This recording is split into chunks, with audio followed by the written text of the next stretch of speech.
actually not able to share. Uh-oh. That is odd. Looks like there's a setting. Let's see. Settings. Shoot. Try it again. Audio. Sometimes I really don't like Teams.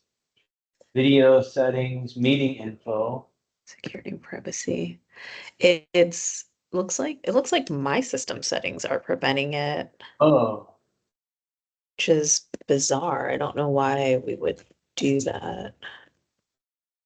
did Can you you request? did you Is send me it? the PDF, Zeena, just in case? Yes. Okay. And that was the other issue, was the PDF was actually too large, but okay. Yeah, I don't let's- actually see it in my inbox. I'm gonna start letting people in. Zeena, Yes. we'll wing it one way or another. Yeah. Does that sound good? Yeah, that works. Okay. All right. Pulling it up now. Also, I'll be doing things behind the scenes. Yeah, no worries. I'll stall a little bit too. Thank you. Hello. How is everybody? What's going on? Good, how are y'all? You know, making a living and so on. No complaints. I usually wait till about a minute after for folks to join. And so let's do that. And we may have a slight technical issue that we've got to work through, but we'll figure it out. I believe in a room full of continuous improvement people could really achieve anything, don't you think? Yeah. Absolutely. All As long right. as they don't overthink it.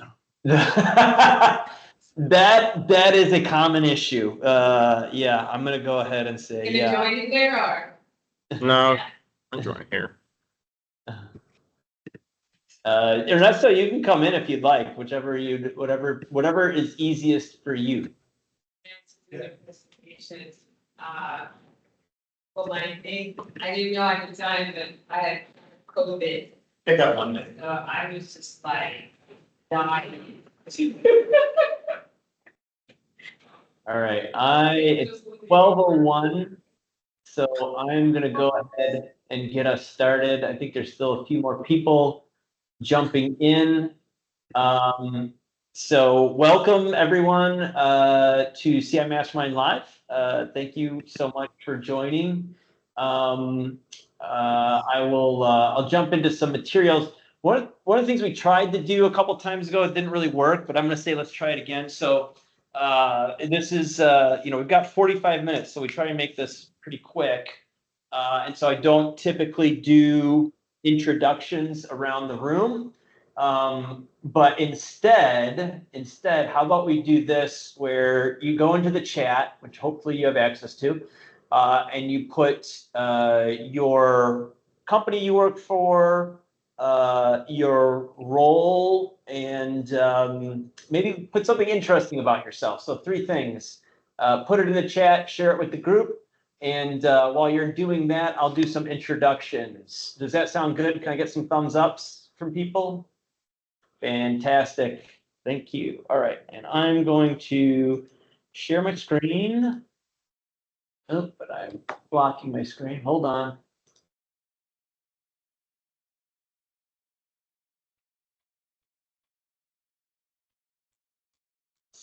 Should be this screen. And hopefully you all are seeing slides. Yes. All right. So CI Mastermind Live is what you've joined. I know quite a few of you are regulars. Thank you to all the regulars on the call. And for the new folks, I'd like to just do a few introductory slides, and then we'll hand it off to our presenter. So this session is recorded and transcribed, and we do use clips from the session for some of our own marketing purposes. We like to see your face. It helps me. This is an interactive discussion. So I always ask, please turn on your camera so that we can see you. And when I'm interacting or our presenters interacting, they can look at your face and know if you're following along. Again, the meeting's 45 minutes. I'm going to do a little bit more introduction, and then I'll hand it over to Zeena. And then Zeena will answer your questions. The way this format is... Oh, I'm hearing myself. Okay. The way this format is set up is we get together once a month. We're all professionals interested in process improvement.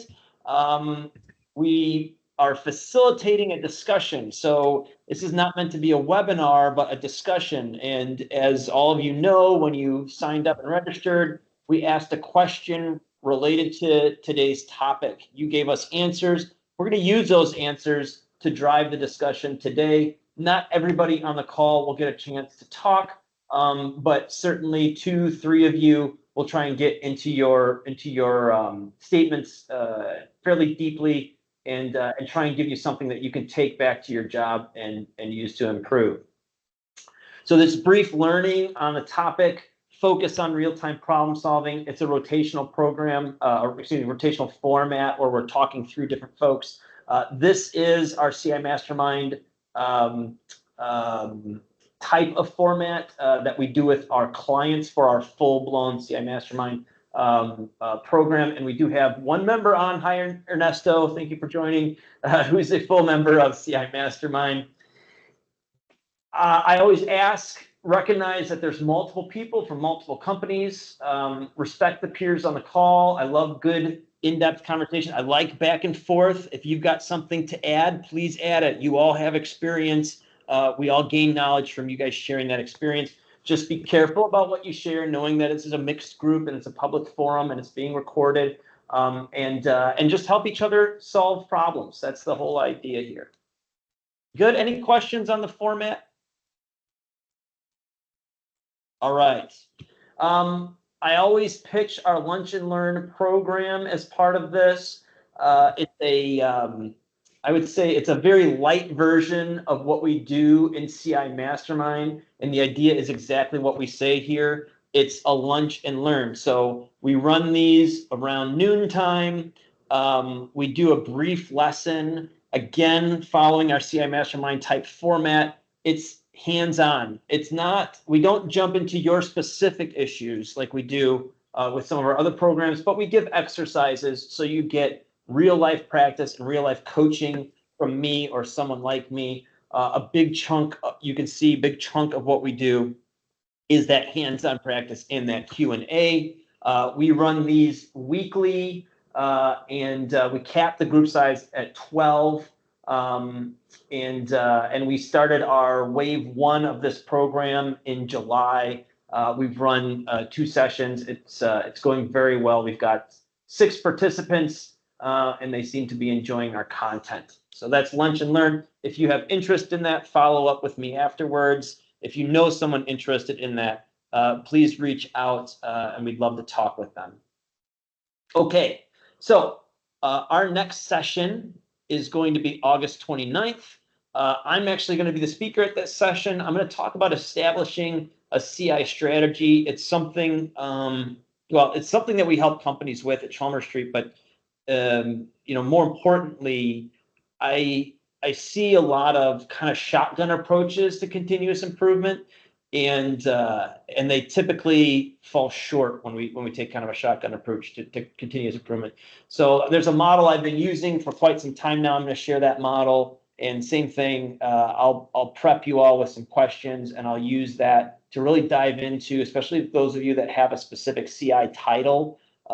Try and dive in and understand how you're deploying continuous improvement, and share some of my thoughts on how you can up your game.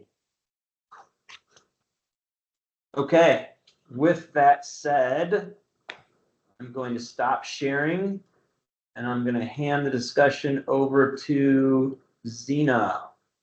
Second. I'll see yourself. Zeena, did you have any luck? Yes, you did? I sent you the PDF. Okay, I will pull that up and then I'll reshare. And you can just kind of tell me to move to the next slide and so on. So give me 1 minute here.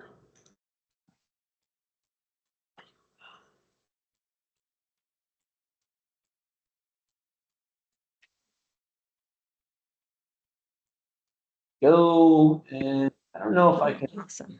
make this full screen, or is this good enough? Yeah, and it's short, so I know we'll move on to the discussion. Okay, But good. thanks for having me, and good morning and good afternoon to everyone. I'm excited to talk to you about data quality and continuous improvement. Quick disclaimer, the views represented are mine and not of my organization. I just have to put that out there. But yeah, when we talk about data quality,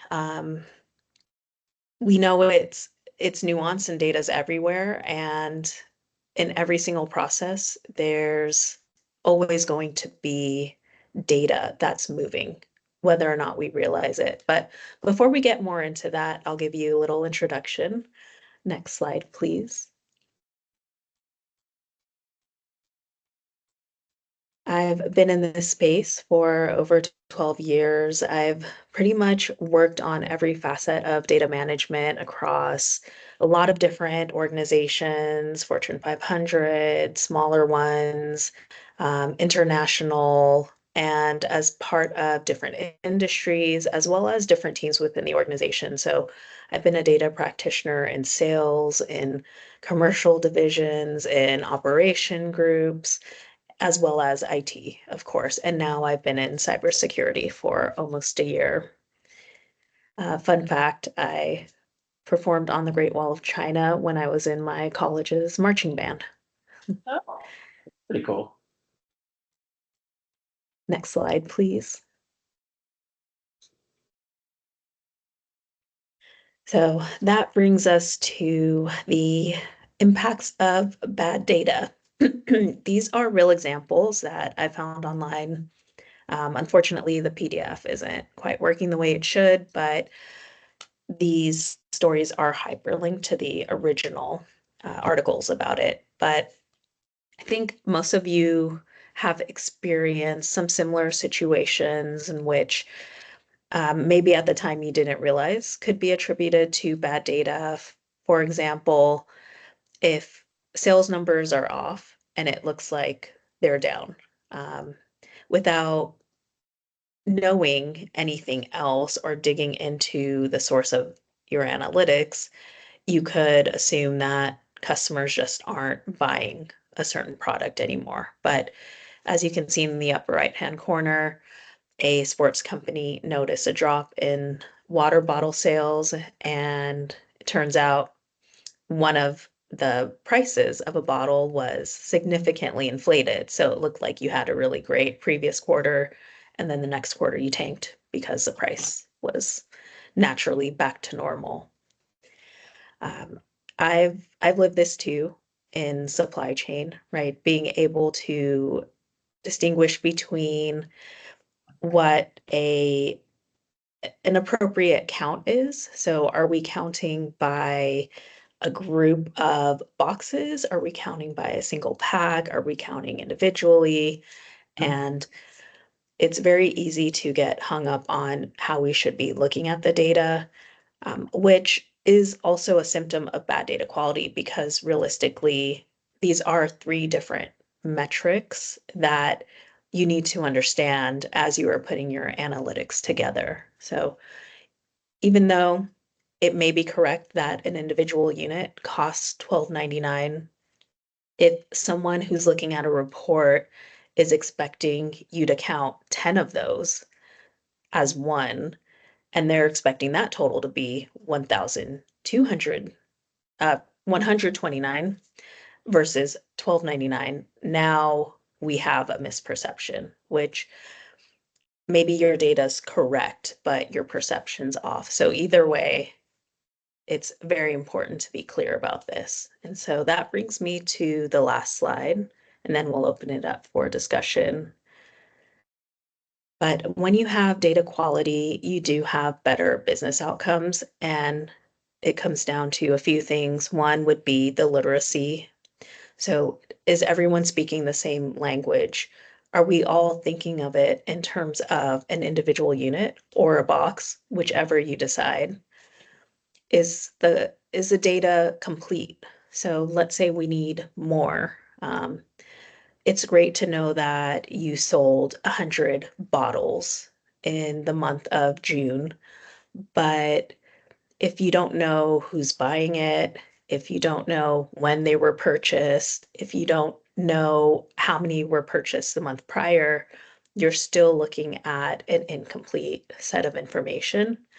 And when we translate that into a process, it goes back to how we're making decisions. So if we're making decisions on headcount based on incomplete information, then naturally you're going to find that you may not have enough supplies or employees to meet demand the following month because you pretty much based your hiring decisions or your staffing decisions on what you did the previous month on an incomplete set of data. The consistency and uniqueness, same thing, can think of many processes where it's important to act based on consistent information. So, for example, if a customer calls in with an issue and you keep changing their customer ID internally and they're trying to tell you who they are and you can't verify that you're talking to the right person, and now you pulled someone else's profile up and you're talking to them as if they purchased a whole other set of products. Now you're creating bad customer experience. And again, that's attributed to bad data. And so we can see a bit of a hierarchy here where data quality is at the bottom because that represents your smallest pieces of information. When you start grouping those together to tell certain stories, that's when you start moving up. Information quality is essentially a culmination of those sorts of decisions. So, for example, I can make a hiring decision based on good data. Then there's the decision quality. So, natural segue into from information quality to decision quality, which then leads you to better business outcomes. And lots of organizations have KPIs. Some may have too many, some may have too little, but either way, those business outcomes do manifest in your organization's performance and the metrics that tell you how well you're doing in comparison to the rest of the industry, in comparison to the year before. If you're a public company, we know that certain numbers are extremely important to the markets that you're in and can affect your stock price. And so all of this is connected. And I have seen a little bit of the feedback from the registrations for this talk. So I know each of you are living this in your own unique ways. So happy to discuss that a bit more. Awesome. Thank you, Zeena. And I just want to emphasize one of the points. There are multiple really useful points in there that I hope people take. But the one that really jumped out for me is, and you didn't call it this, but the term that I've been taught is operational definitions. And I suspect many of you have heard that term before. Each of your companies has language that is specific to your business, your solutions, your technology. And when people come and go from your company, they don't necessarily know what that language is. And when you're producing reports or making assumptions behind the numbers, that language is sort of interwoven in how we're making decisions. And one of the best ways I've seen this handled was at a previous company I worked for, and they had an online glossary that defined specific terms that they knew you would hear in their engineering departments or their operational departments, so that you could go look up those terms and go, wait, what do they mean by that? We have a client right now, and I'll just kind of be a little vague. They take a piece of material and they cut it into smaller pieces, right? And each one of those pieces needs its own name and definition because how you handle it changes. And if you're talking about blocks and I'm talking about plates, but we're talking about the same thing, and I say, oh, well, you're supposed to handle this way, and you're supposed to have that, it confuses the internal organization. And then certainly when I start to utilize data, it confuses how I track how many of this I have versus how many of that I have, which I know is absolutely a challenge in supply chain. So I just wanted to say that I think your points are spot on. So I'm going to take a look at what we've got here, and I believe we have Dylan Nelson on, and I'm going to use this one first, Zeena, and I'm just going to read Dylan's response, and then Dylan, I'm looking at my screen here. I assume you're in here somewhere because I thought I Yep. saw. Okay, good. um, so the question that I provided was, share an example from your work where data quality has impacted a continuous improvement initiative. And Dylan, you said oftentimes the bigger challenge is obtaining data to baseline and measure the performance of a business process. Once data is obtained, it's typically a mess that requires some untangling. If all these stars align, then we work toward a measurable objective versus a team leader and a subjective improvement. So kind of interested there, Dylan. Zeena, do you have a follow-up question for Dylan just so we can understand his statement a little better? Yeah, it's a question and a statement at the same time because it's almost sounding like maybe you have an incomplete set of data. So you're missing a baseline. Yep. And it's not that you potentially don't have the data to make a baseline, but it's deciding what that baseline is. Yeah, I mean, it can be a combination of things. So I think if I'm taking kind of a broad stroke at this, as I kind of did before, but with a little more detail. So previously, projects that I've worked in the past, there's been, kind of a myriad of different issues, whether they all occur at one time or it's one thing. There's instances where there may be data, but there may not be people that are knowledgeable where that data is or where to get it. So that's probably the most common thing that I see is in trying to baseline something. Like I'm trying to think of a good like metric from like a past project where I've just tried to ask for some data around something, or I think a good example and like a fair example we've probably all seen is like time studies. Like most people don't know how long it takes to go through, a process from start to finish. And if you ask like, do we have any data related to that? There might be some, there might not be some. And then you get to this point of, well, if there isn't any, and we've, validated that, then we should probably measure it. And nobody wants to do that. So that's like, I think the other challenge. And then I think a lot of times too, working with, I know everybody's got a different definition, but I'm just for sake of practice, I'm going to say process owner, whoever that is. A lot of times those people have either no idea the importance of measuring something, or they don't know what or why we should measure something.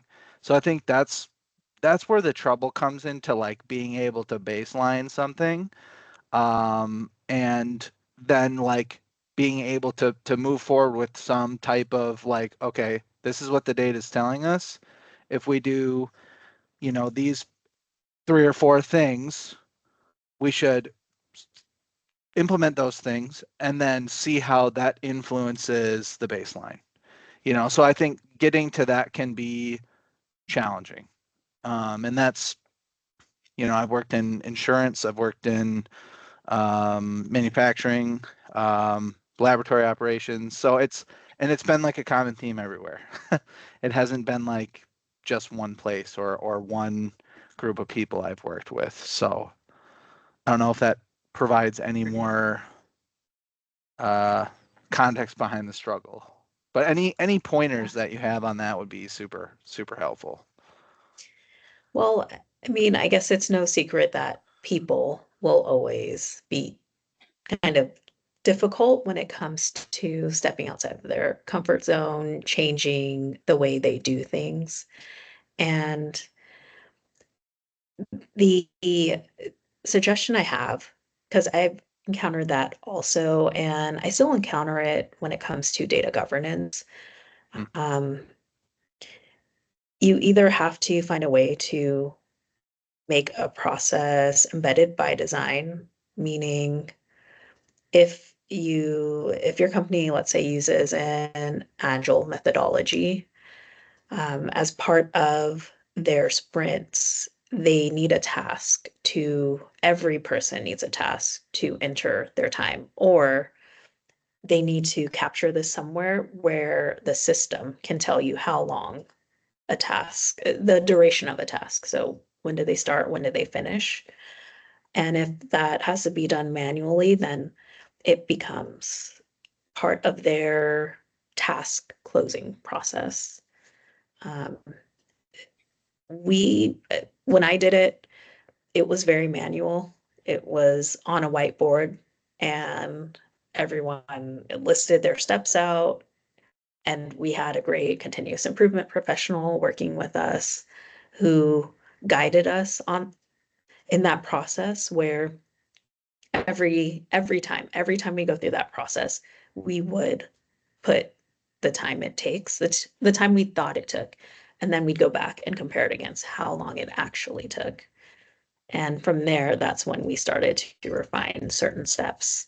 So that would be my tip is, and I know it's hard because if we're being realistic, if people aren't being held accountable, if they're not really getting paid to do it, and this is extra work, it's harder for them to come around and do it. But that's where you you give them extra benefit. So it's kind of that short-term sacrifice for long-term gain approach that you have to convince them of, where I know this sucks right now, but once we get through this, and I promise you we won't do it more than 3 times, your life will be easier, everyone's lives will be easier.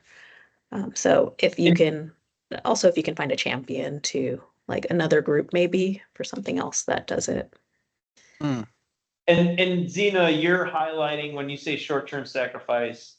Short-term, near-term, I'm sacrificing some additional time to do the tedious work of really making sure we understand what we're collecting and why we're collecting and the value of that, right? Of the validity of that. Is that what you mean by short-term sacrifice?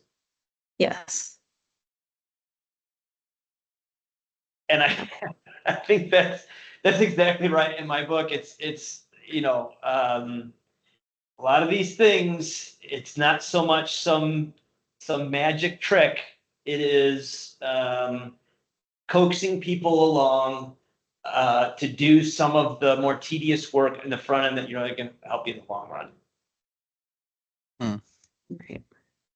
Does that And if answer? there's another group, yeah, a smaller use case, maybe if you have a team internally, you have some peers, and there's another process out there that you can use as an example.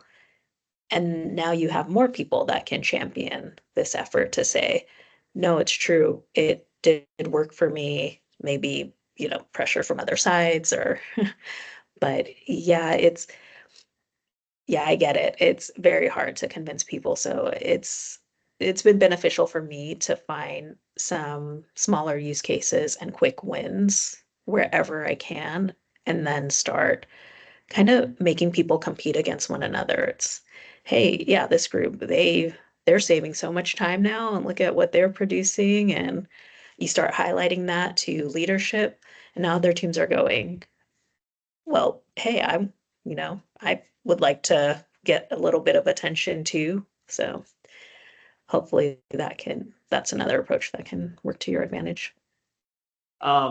just as a note, so there's some chats going on in the side panel. Fantastic. I like when we get a little bit of chatting going, so keep it going. And I just see from both Lynn and Jason, the recognition of one, Lynn, data collection plan, absolutely, like that's a good tool to utilize. And then Jason noting the manual nature of process improvement. So feel free to share thoughts. Feel free to jump into the discussion too, but if you feel more comfortable sharing thoughts in the chat, go right ahead and do that. I think that's a really good function for the dynamic here. Zeena, or Dylan, did we answer your question? Do you have some things you think you could go take and use? Yeah, I think the only other thing that kind of swirls in my mind is, when we come, because a lot of time there's this, you might save a significant amount of time for a group, but that information rolls up to a leader, which they think is great. And a lot of times there's this like, okay, we're saving all this time, but why am I not seeing any impact on, admin budget? Why are we not saving money? Yeah, so I don't know if there's any scenarios where, because it's always a little bit of a tricky HR situation where, you're saving time, and if that's not like an obvious cost savings, it's sometimes I feel like in the past I've worked on projects like that, and then there's still been like a so what from leadership because they don't see it from a financial perspective. So I don't know if you have any commentary on that. That would just be the one other thing on my mind. Yeah, I usually flip it. So it's not a way to reduce headcount or save money in that way by any means. What you're doing is increasing productivity with the headcount you do have.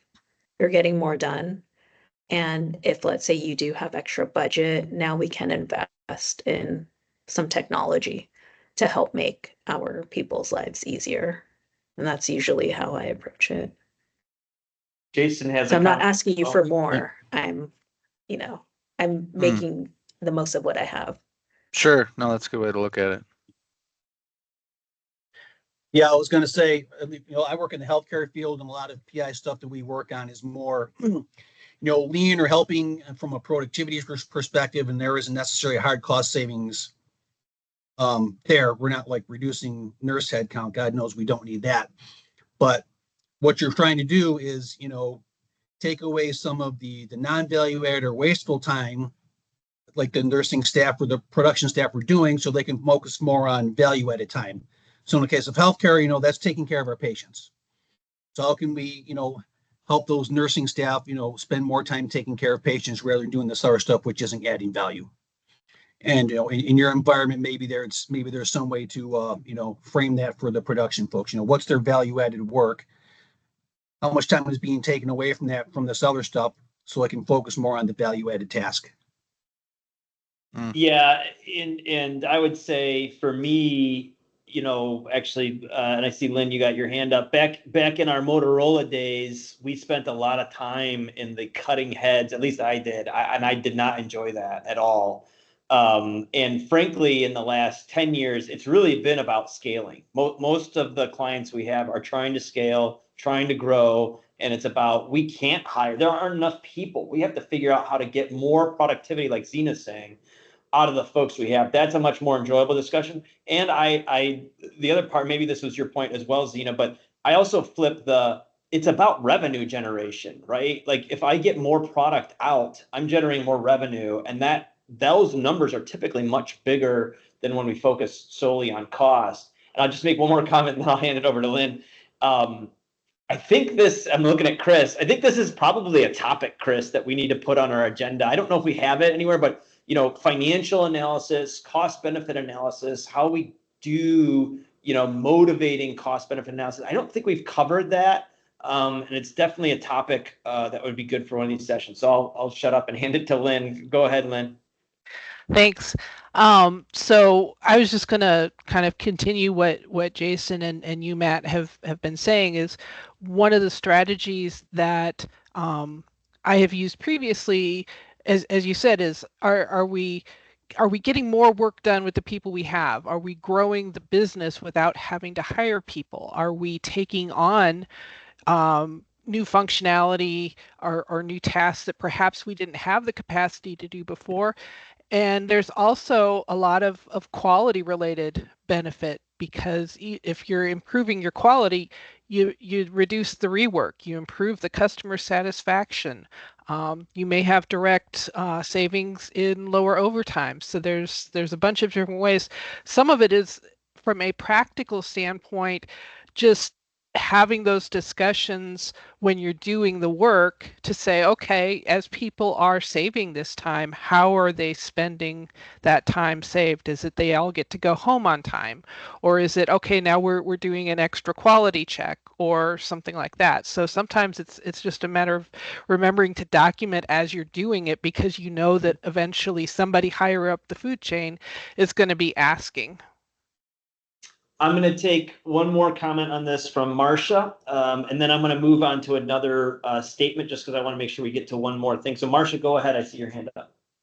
Yeah, thank you. I was also thinking on this point, if you're getting to the area where the leaders are saying, okay, so what?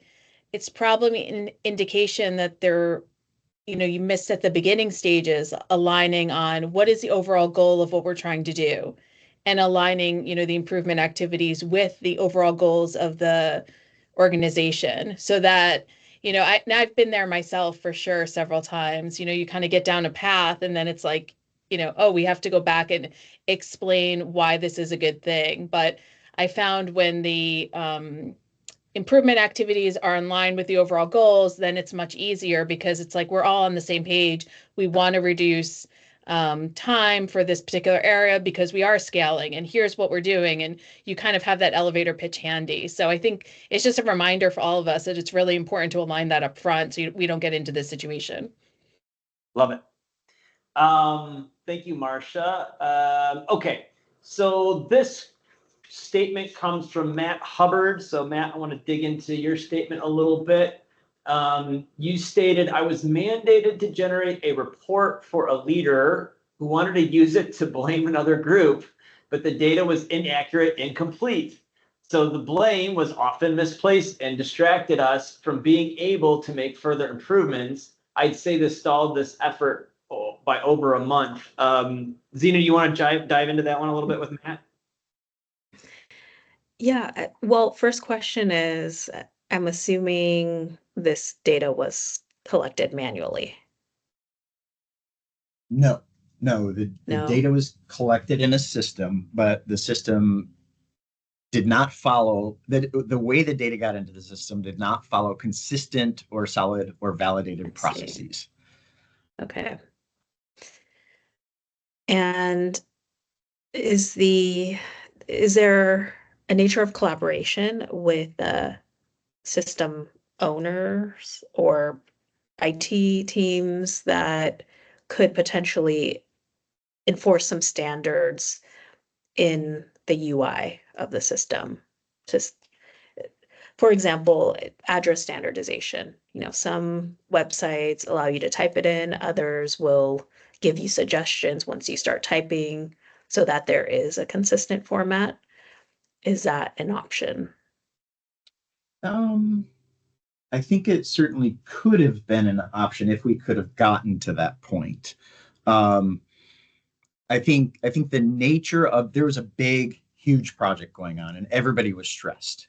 Okay, and the stress was manifesting in blame, pointing to other directions, so that the repercussions didn't come your way. And so any opportunity to do that was jumped on, unfortunately. And so I think it was actually my role to try to bring some calm to the storm, to try to show where there are discrepancies, and maybe using this for the purpose of pointing the finger at the other group isn't going to be the most productive in the long run.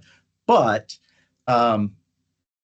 the stress of the situation tended to prevail at the end. It was just get me the report.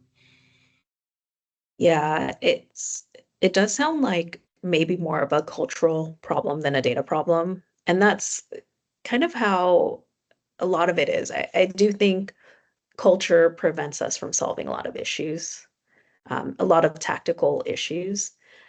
But let's say that's not an issue.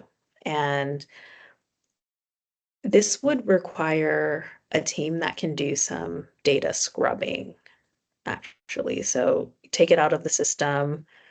You assemble a group that can come up with these definitions and the rules by which you will clean up this data so that you at least have a consistent data set to use for analytics. So if there is a question, you can't really point fingers because, hey, no, we actually all met, we agreed, this is what it means. This is what this field means. This is how it's calculated.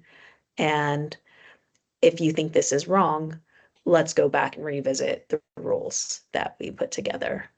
I think you're absolutely right. And the cultural bit was at the root of the problem, because what you're describing is so rational. That's really what we needed to do. But the tyranny of the urgent made that not possible at that moment. And it's almost like we had to go through that suffering of blaming, being wrong about the blame. And then when things kind of calm down a little bit, we can go revisit that situation and say, look, this is what happened because the data was bad. This resulted in a lot of wasted time of us pointing fingers where there really wasn't a problem. And so in the future, this is how we fix it. Let's clean up the data. Let's get a good process in place to make sure that the data is fed properly, et cetera. Right. And the best way to get so it's painful in the moment, but it's ultimately positive is, can you measure impact in dollars?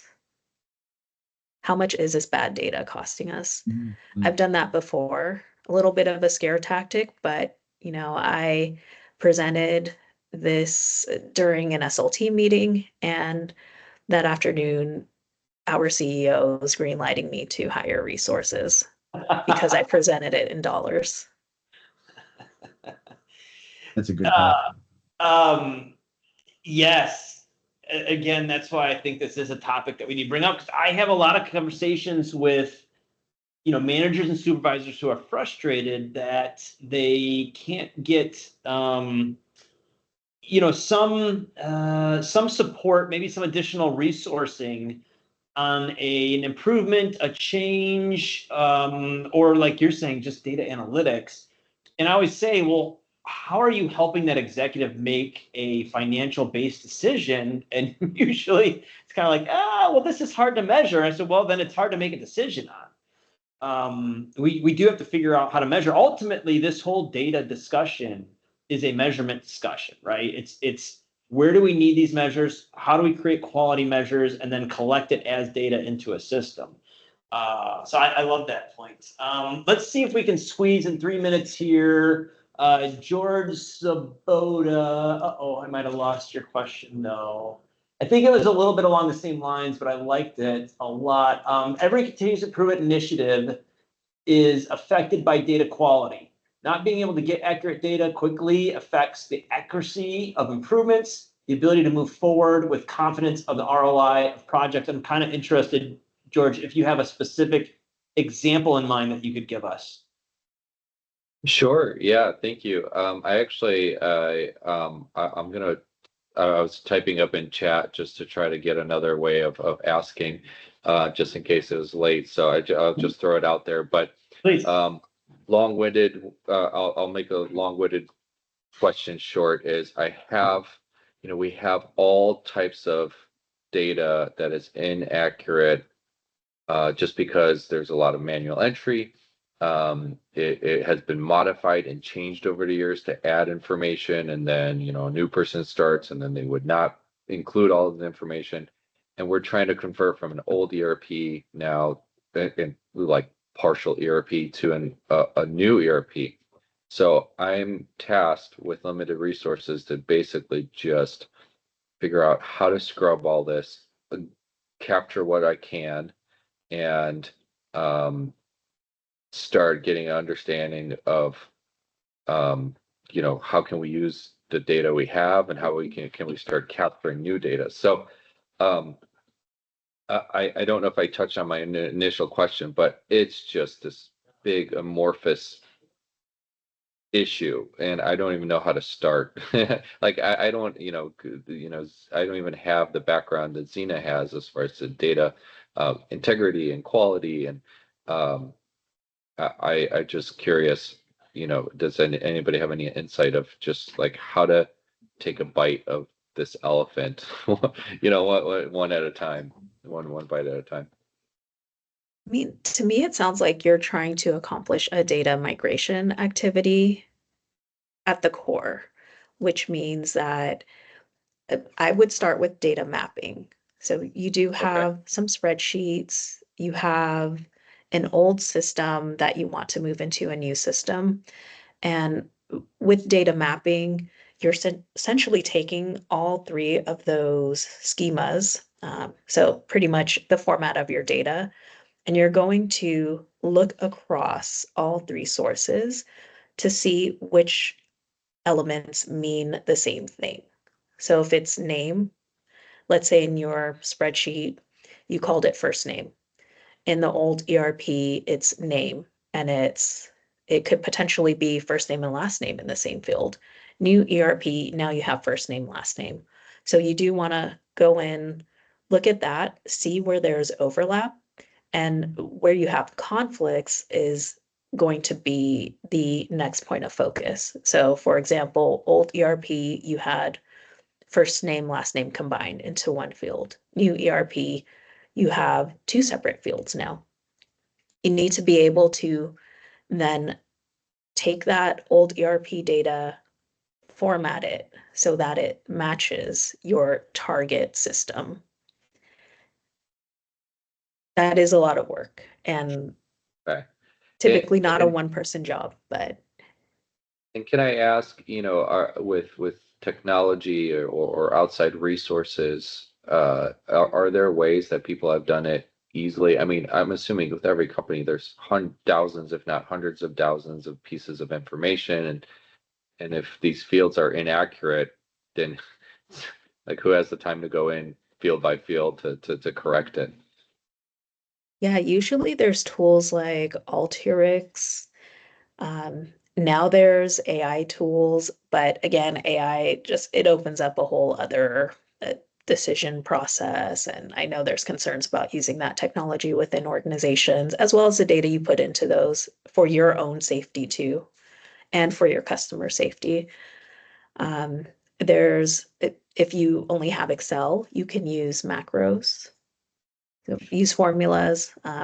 Again, I learned Excel or even SQL by trial and error, as well as looking online, YouTube videos. There's a plethora of resources out there if you want to run your Excel macros or plug things into SQL Server. And George, my concern with your issue is that you're under-resourced for your migration. And this is where I would take Zeena's suggestion and do a short calculation, a rough calculation of what happens if our data migration is done poorly. What's the impact? Do we lose orders? Do customers get impacted? What's the cost of a lost customer? I would put those numbers together and put it in front of your management so that you properly resource. A lot of this stuff gets skipped because we don't have the resources. And the classic quality statement is we never have time up front to do the preventative planning work. We always have time to do the cleanup mess. And I would take that statement and put numbers to it. And Matt Hubbard, I see your hands up.